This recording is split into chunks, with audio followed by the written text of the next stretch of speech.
दिल्ली के अलग अलग हिस्सों में कई सारे मंदिरों को और बौद्ध धर्म के मंदिरों को तोड़ने का प्लान बना रही है। दिल्ली में एक रिलीजियस कमेटी होती है जो मंदिरों की अगर कहीं पे शिफ्टिंग होनी है, अगर किसी भी धार्मिक स्थल का डेमोलिशन होना है, ये सारे डिसीजंस रिलीजियस कमेटी लेती है। ये रिलीजियस कमेटी जब से बनी है, सुप्रीम कोर्ट के आदेश पे रिलीजियस कमेटी का गठन हुआ था।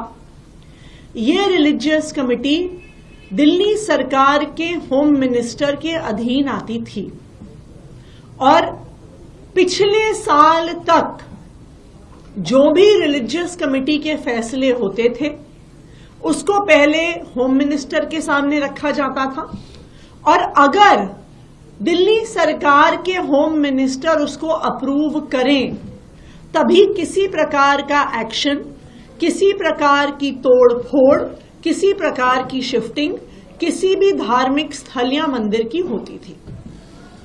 लेकिन पिछले साल दिल्ली के एलजी साहब ने यह आदेश दिया कि किसी भी धार्मिक स्थल का डेमोलिशन लॉ एंड ऑर्डर का मुद्दा है और लॉ एंड ऑर्डर का मुद्दा होने के नाते केंद्र सरकार के अधीन आता है और एलजी साहब के अधीन आता है। उन्होंने यह आदेश दिया कि लॉ एंड ऑर्डर का मुद्दा होने के नाते दिल्ली की चुनी हुई सरकार का, दिल्ली सरकार के होम मिनिस्टर का, दिल्ली सरकार के चीफ मिनिस्टर का इस मुद्दे से कोई भी लेना देना नहीं है। इसीलिए अब जो रिलीजियस कमेटी है वो सीधे तौर पर केंद्र सरकार के अधीन आती है। रिलीजियस कमेटी की अध्यक्षता प्रिंसिपल सेक्रेटरी होम करते हैं। प्रिंसिपल सेक्रेटरी होम का अपॉइंटमेंट केंद्र सरकार द्वारा किया जाता है।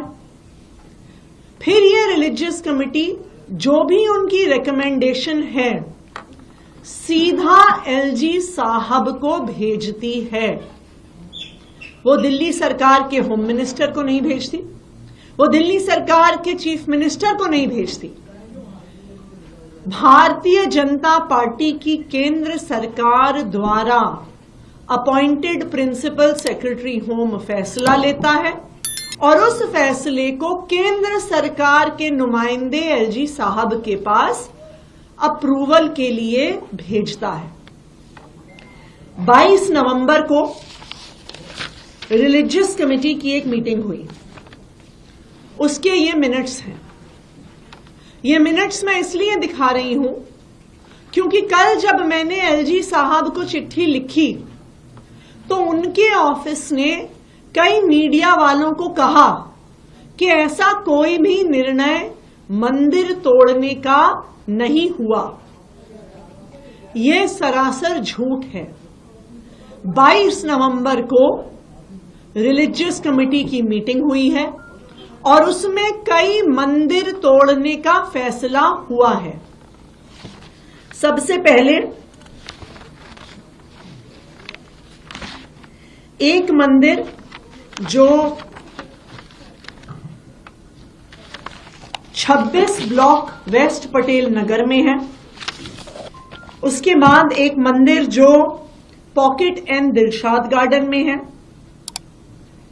एक मंदिर जो बी ब्लॉक सीमापुरी में है, एक मंदिर जो 395 गोकुलपुरी में है, एक मंदिर जो न्यू उस्मानपुर फ्लैट्स के गेट नंबर 1 के पास है, एक हनुमान जी की मूर्ति जो Ambedkar park B3 block Sultanpuri में है और एक बौद्ध धर्म का धार्मिक स्थान, बौद्ध धर्म का स्थल जो पार्क आई ब्लॉक आई सुंदर नगरी में है।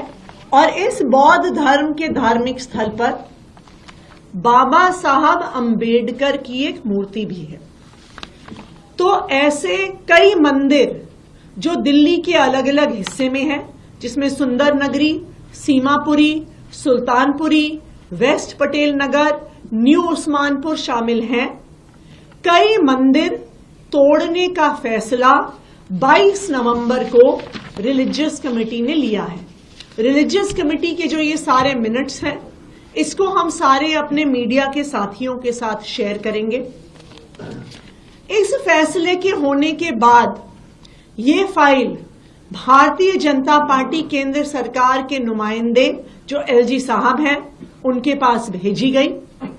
एलजी साहब ने इस फाइल को अप्रूवल दे दिया है और अब चाहे डीडीए हो, चाहे एमसीडी हो, चाहे दिल्ली पुलिस हो, चाहे जो वहां का डीएम एसडीएम हो, वो इन सब मंदिरों को तोड़ने की तैयारी कर रहे हैं। सब पुलिस वालों को इत्तला हो गई है कि पुलिस फोर्स उनको देनी पड़ेगी मंदिर तोड़ने के लिए। आप सबको याद होगा, पिछले साल भी इसी तरह पटपड़गंज के एक इलाके विनोद नगर में शनि मंदिर के एक हिस्से को खुलेआम तोड़ा गया था। केंद्र सरकार के आदेश द्वारा तोड़ा गया था। पब्लिक बहुत नाराज हुई थी, सड़क पर भी आ गई थी, लेकिन केंद्र सरकार के आदेश पर दिल्ली पुलिस ने उस शनि मंदिर को तोड़ डाला था।